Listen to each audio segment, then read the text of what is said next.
Hello Sagittarius, welcome to Dove and Serpent Tarot. My name is Paul.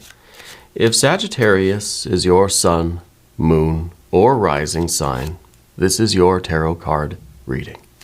Remember to hit the like button, leave a comment, consider subscribing to the channel, especially if this reading resonates with you.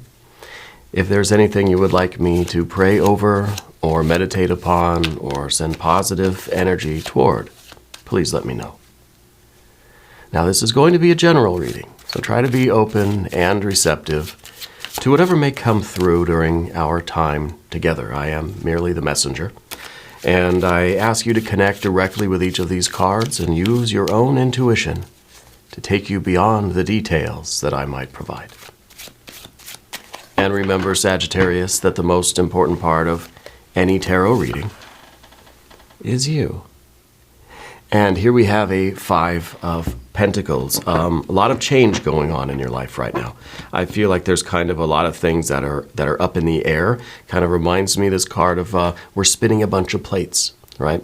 That a lot of things are in flux. A lot of things are in transition. There's, in your life right now, it feels like there are a lot of moving parts, right? But you handle change very well. The difficulty is, I think, to keep our eye on the path itself, right? Because we have all of these different things going on, a lot of changes in different places. I feel like there's something with your professional life that's kind of been going on or been very busy. And in your personal life and in your romantic life, your spiritual life, your family life, your creative life, like a lot of stuff, right? And so it's difficult sometimes to see the unity in everything, so that it doesn't feel like all of these different areas are just chaotic on their own and there's no cohesion to them, right? So I think it's very important that you kind of see how everything connects together. Yeah. But I feel like you handle change very well, especially when you can see that it's all coming together, right? That there may be a lot of different things going on, but there's still that one path. I feel like, well, we got to look at some more energy, because I'm sort of getting a feeling with this card already, but I want to see what else comes out. Yeah, I knew it. I knew it was going to be the Eight of Wands, swiftness, right? A quick kind of, a quick fluctuation of the way things were. I feel like this Five of Pentacles came on very suddenly for you. That, and it might be that right now you're even starting to wonder, like, did I rush into this? Did I do something too fast? Did I make too many changes too quickly? You know, you're trying to put together a classic car, and you start tinkering with too many things at once. The engine, you know, the transmission system, the suspension system. You start doing the body work and all the, and then if things aren't really running smoothly, you kind of don't know what the problem was, right? And it kind of feels as if we rushed into too many changes too quickly, okay? And so maybe this was kind of maybe a big change. Maybe it was a significant rite of passage, or one of these life passages for you, you know, maybe from, let's say, school to work, work to retirement, that sort of thing. From maybe not being a parent to suddenly being a parent, or agreeing to something, kind of starting that new job or leaving that old job very suddenly. I feel like there's been a lot of changes, and you took part in them very quickly. Whether they were all your decision or not, I don't know, but I feel like it came on suddenly, and I feel like now there's this kind of question, like, did I move too fast, right? Did I take on too much at once? Did I maybe get rid of too much at once? Did I make too many changes too quickly? Okay, because I feel like there's really, it's just like, kind of like we're just going normal, steady Four of Pentacles life, then suddenly, boom. This is almost like a tower moment, right? We got the fire and earth there, but it's kind of that fire that is going to disrupt the earth big time, okay? So this is sort of a tower card, like, you know, situation. But let's see what else is going on here. Let's see what the timing sort of is, or what you're trying to accomplish. Underneath everything, yes, we've got the Star card. Beautiful energy. And because it's beneath the surface, we kind of look at it like there's a veil over this card sometimes, because this is what's within you. And we don't always know what's going on in here, right? But the Star card is saying that we need to reconnect with our sense of purpose, the sense of destiny, the unity, the cohesion that I was talking about. Because this is what is really going to give us the strength to go forward, to just be like, okay, I can understand now. This is all for a reason. It might be overwhelming, but I'm going to try not to be too anxious about it. We see this card, it's Mercury in Sagittarius, right? So the idea here is that we can use our use our higher wisdom, our understanding, the higher functions of our mind, right, to understand and to see the bigger picture, to see the reason for all of this, to see how everything fits together, right? We think of Mercury as that magician energy, that the communication, but with ourselves, with the understanding, with the figuring things out, right? But not from just a mental perspective, from that kind of higher divine wisdom sort of thing, which is very much in line with the Star card. Getting the spiritual insight to see what the reason is for all of this and how it all fits together in one path. Yeah. The Star card underneath everything is your ability to see that, to recognize the cohesion, yeah, and to see how this is part of the proper course of action for you. And I feel like that's what you're kind of looking for. Because I feel like we're starting to question, again, with the fire and earth here, we're starting to question, did too many things happen too quickly? Okay. But the Star card, I think, is really what we're looking for. We just want that kind of peace. You know, we want that confirmation. We want the reassurance from the universe, from your star, from your spirit and your soul, and from the divine energy that this was the right move. You know, that we weren't too quick to rush into something. We didn't act too hastily or impulsively. Yeah, that this is right where we're supposed to be. Let's see what is behind all of this. The Eon card, more fire energy. The doorway, right? I feel like this was that big decision. And so I feel like most of this kind of, I don't want to call it chaos, because it's not, right? Or if it is, it's chaotic for a reason, right?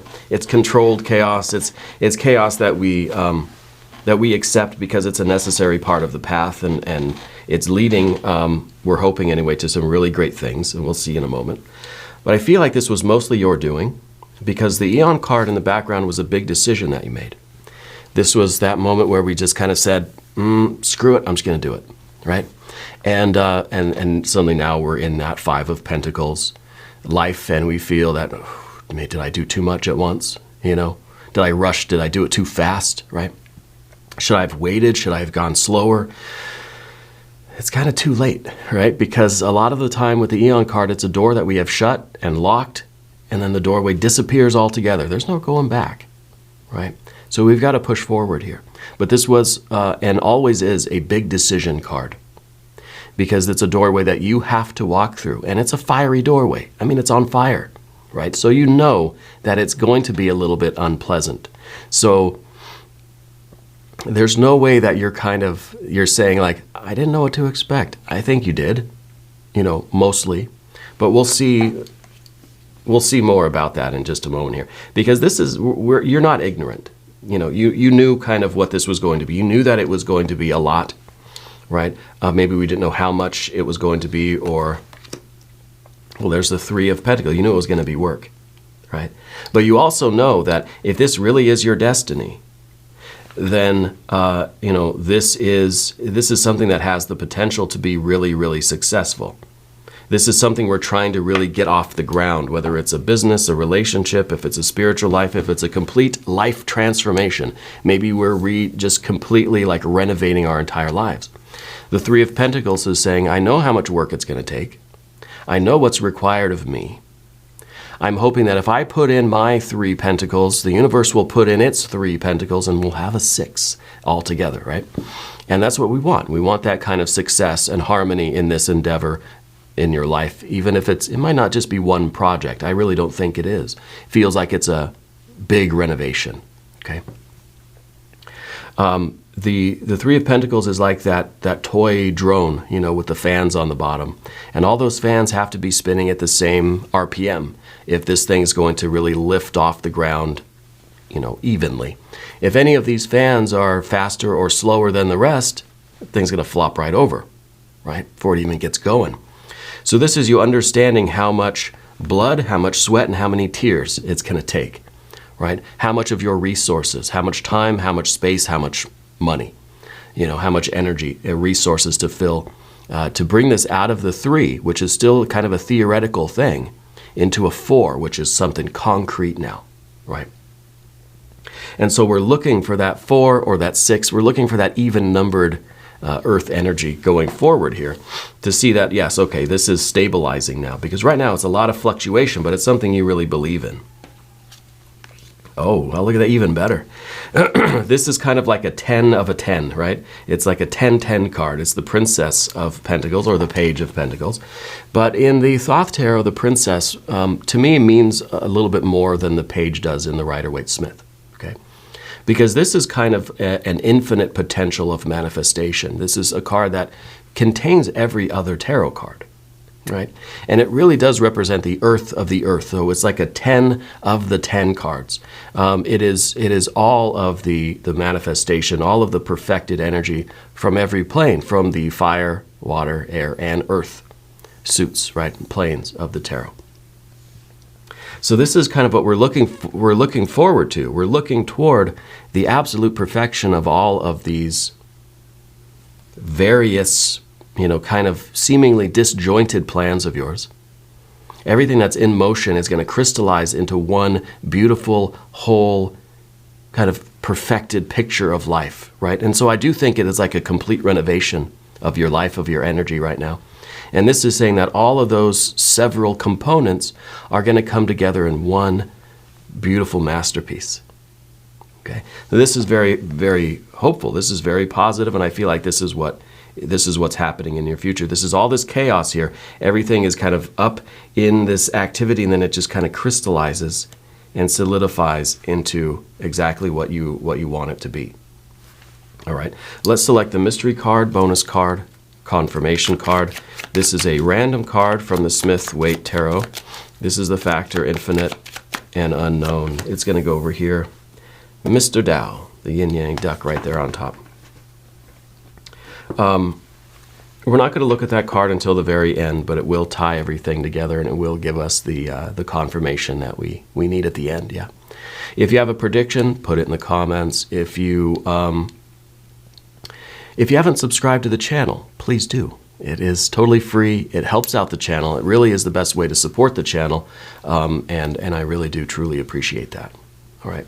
Now, the reason this is Mr. Tao, the yin-yang duck, funny story, I was in my 20s. I worked for a robotics company out in California, and it was owned and operated by a Bulgarian family, but they employed a lot of Vietnamese people.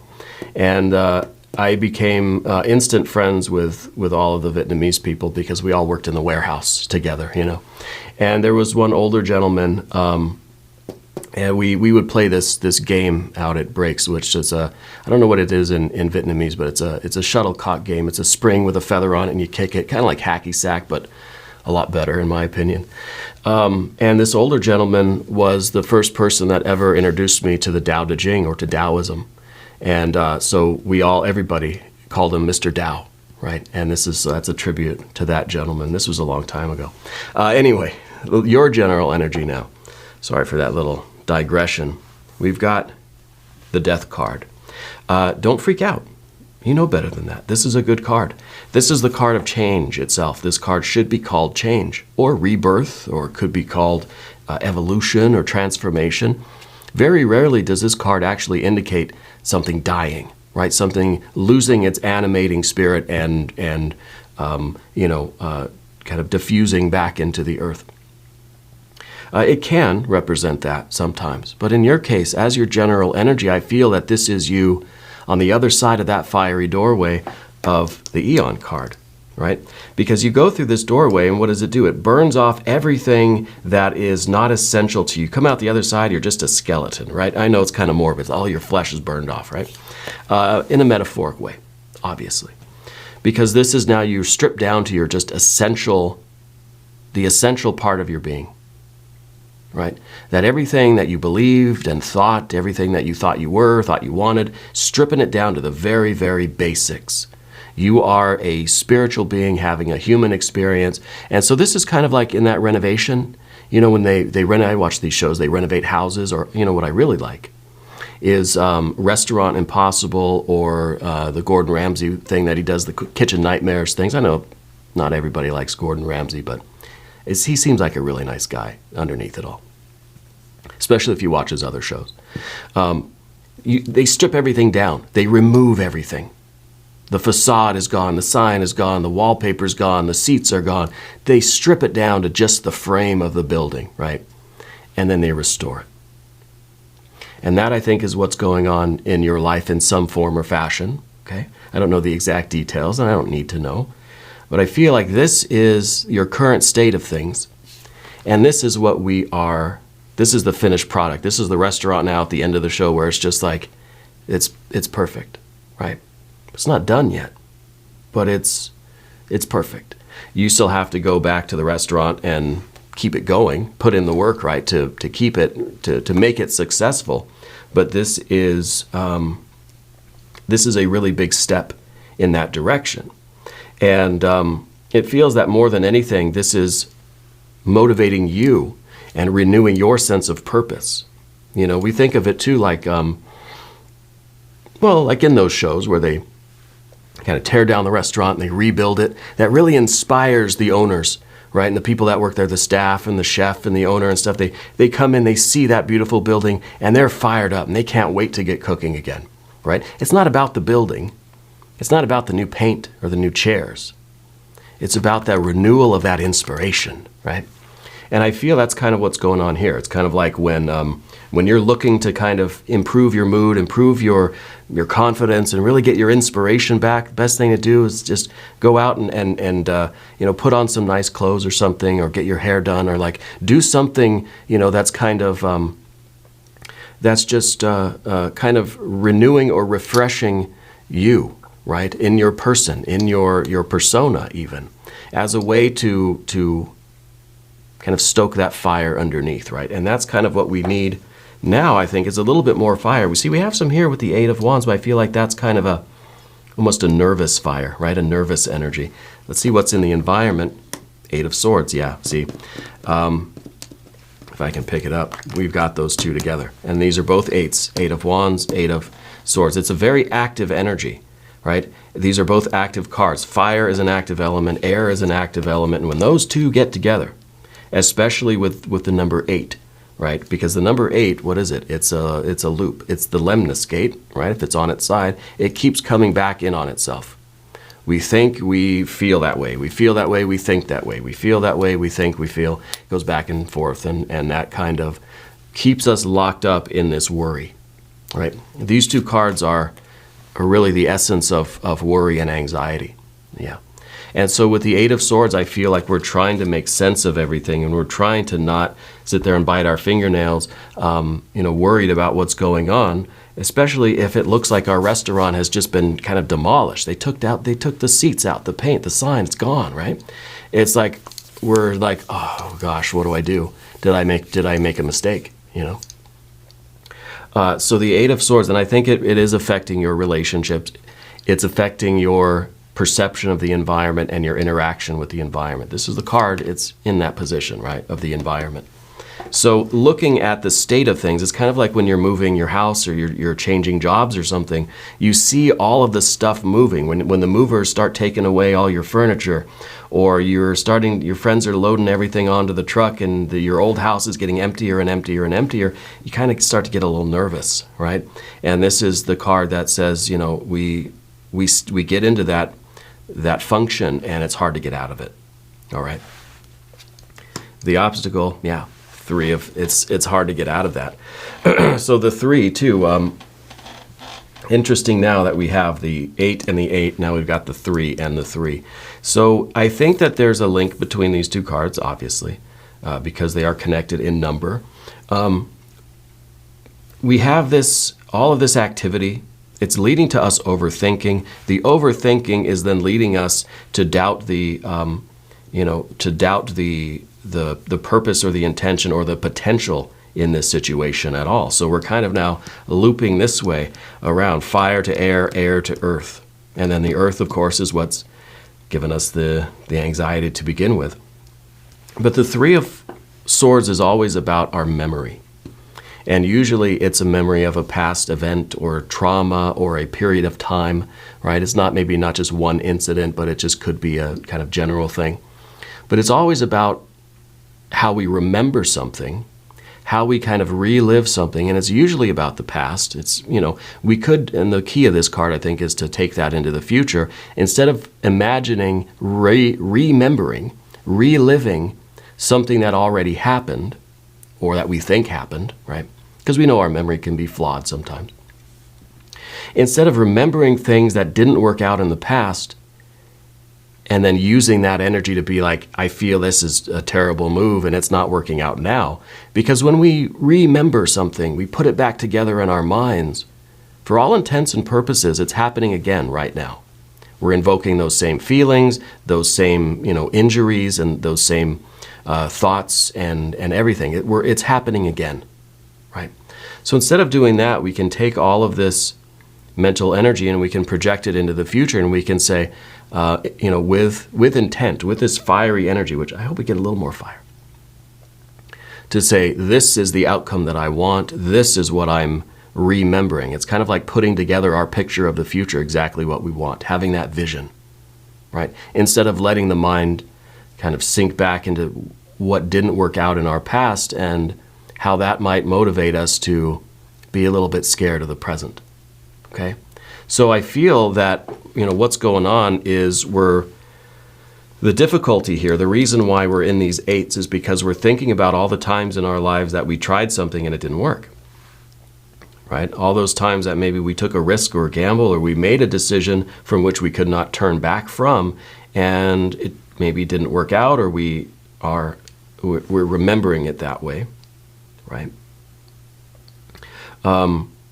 So we have to be careful with that.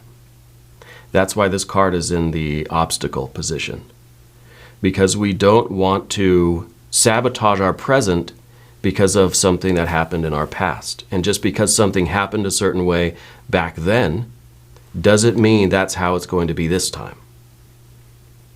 Okay?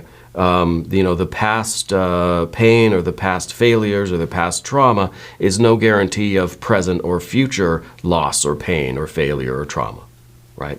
Just as we can't say the other way around that, the past success is no guarantee of our success this time. Every time is different, okay? Let's see what the final outcome card is here. Princess of Swords, okay? We're learning. We're taking risks. We are, we're understanding better and better how to control the thought process here. Because a lot of, we had a string of air energy here. We went from this, right, now to just a lot of this kind of worry, but I feel like we're getting ourselves out of the worry, okay? I think that this right here indicates that you really are meant for greatness, that this is really going to be a fabulous outcome. We've got to deal with the mental aspect of it because I think it is quite challenging, okay? The Princess of Swords is kind of the sentinel that we place in our minds, right, to try to get us out of that habit of negative thinking. It's our vigilance. It's that part of our mind that's kind of observing, right, that we've posted someone at the door to make sure no negative thoughts get in. Sometimes they slip in anyway because it's just a princess. It's just a page. It's not, and again, I want to point out we've got the double too. So we have two. It's very interesting. We've got an 8 and an 8, a 3 and a 3. We've got a princess and a princess. Okay. Now here we have air and earth. So our thoughts, if we let them, our negative thoughts will dictate our reality. Okay. Otherwise, if we try to think positively and use that kind of forward-thinking visualization and the remembering, the piecing together of the future that we want, it's going to influence our reality. You are what you think, right? What you think, you will do. You will manifest, you will attract to yourself, right? So instead of thinking in the 3 here, Let's start using this Princess of Swords to think positively, to do the active structuring of the future, to go through that that visualization. Let's take this princess. Well, let's take all these swords cards and let's do an affirmation card. I'm going to do a Language of Flowers affirmation card. Because the last thing we want to do is sabotage this future. Because this is greatness, right? This is everything, that's the perfect environment for you to do your will, right? And we need a little bit of the fire energy. I still have my hopes for the mystery card. But let's see, that's the one that wanted to come out. Breathe, calm, rest, stop, and just be. Stop the cycle of the negative thinking. Stop the worry. Stop biting your nails, right? I kind of feel like, I feel like you're somebody that needs to have a fan on while you're sleeping, right? Do you do that? If you don't, I think you might want to try it. Or some white noise. And it's not for the air, it's for the noise, right? I started doing that, putting some white noise on at night, and it really helps to, I don't know, it helps to kind of distract us from the internal chatter, from all those worried thoughts, you know. It's just something to kind of help us disconnect from that, at least at night when we're trying to sleep and get some rest, you know. So I feel like the calm, rest, stop, just breathe of that affirmation card is very appropriate right now. Let's take some deep breaths, right? According to your capacity, of course. The deep breathing helps to slow the thoughts down. And because we have because we have the Eight of Wands here, I feel like the thoughts can race for you sometimes. Like they just come real quick. And you notice that when your thoughts are racing, your breathing starts to get faster, right? So let's use that. Let's slow the breathing down intentionally, according to your capacity, right? And let's watch the thoughts slow down too. Okay? It really does work both ways there. There's really a connection between our thoughts and our breath. All right. Let's look at the mystery card. Let's see what's going on here. I like it to be some fire energy. I want to see that kind of that inspiration again, which we have here in the star card, right? But I kind of want to see it activated. I want to see it lit up, especially with all of the energy that we see on the path of the serpent. It would be nice to get some fire energy over here, right? If you have a prediction, drop it in the comments. What do we have? Well, we have the sun. If that is an inspiration, I don't know what is. And it's fire too, right? I mean, it's literally a ball of fire in the sky. This is that intense confidence. This is you seeing clearly. This is fresh air. There's no clouds that are blocking you from perceiving this sun. And really, the sun is a star, right? I don't know if you knew that. Pretty sure you did. So when we see the star card and we see it underneath the surface, we think maybe you were having trouble getting close to this star energy, getting close to that inspiration and that certainty and that confirmation and that affirmation that this is the right thing to do and this is going to work out just fine and I've got all these good thoughts now, you know. The sun card is that star up close and personal. Now you can feel it. Now it's warming your face. Now you feel it really like warming your heart, you know. And what does the sun do? It scares away the clouds a little bit, right? I heard an interpretation of one of the Hermes Greek myths. You know, Hermes and Apollo. When Hermes was born, he was a bit of a trickster, and he played a joke on Apollo. I don't know if it was a joke or what, but he stole a bunch of his cattle, or a sheep, I think it was, stole his sheep. And, Apollo, wakes up in the morning and, the chariot of the sun's going across the sky and he says, hey, where are all my sheep? Of course, he knew that Mercury or Hermes did it, right? And so he goes after Hermes and makes him give him all his sheep back and all that kind of stuff. And it goes on. But the interpretation was that really is Hermes in the form of a strong wind, the breeze, right?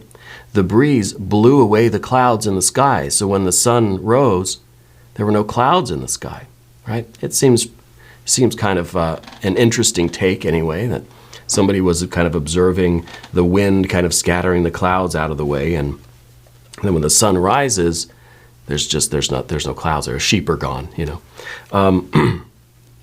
And we, of course, remember that this card is Mercury in Sagittarius. So this, to me, is your ability to control your thinking and to really attach your thinking to this star energy, to be able to get rid of all these clouds. And these clouds are going to be these doubts and these worries, and we can see the sun, you know. And in your case, I don't think the sun's going to rise and say, hey, where are my clouds? You know, I want them back. In your case, you don't want them back, right? We're connecting with this pure power source, this pure consciousness, this light, this love, this warmth. And this is your certainty and confidence that this is the right path for you. You didn't make a wrong move. Maybe you jumped into something a little too quickly, or we started this process, you know, too much at once, but that's okay. You're going to get through it and get to this perfect outcome. But you're going to have to, you know, deal with the stress of it, obviously. And maybe it would have been less stressful if you had gone slower. But maybe if you had gone slower, these cards would be different, and you wouldn't be getting the kind of outcome that we wanted, right? So I think this is good. The only thing we're missing really is the water energy, but I think that's coming next. So the next reading for you, hopefully, will have a lot more of the water energy, showing that we're benefiting, we're finding the joy, we're finding the happiness, the pleasure, and the purpose in all of this work that you're involved with right now. We're going to do an extended reading. If you want to stick around, link up top, link down below. New readings for Sagittarius Wednesday and Sunday, 6 a.m. Chicago time. If you haven't subscribed yet, please do. It is totally free. It doesn't cost anything. And leave a comment. Let me know where in the world you're watching from. I want you to know that you're the most important part of Dove and Serpent Tarot. I thank you and I love you, and we're all in this together.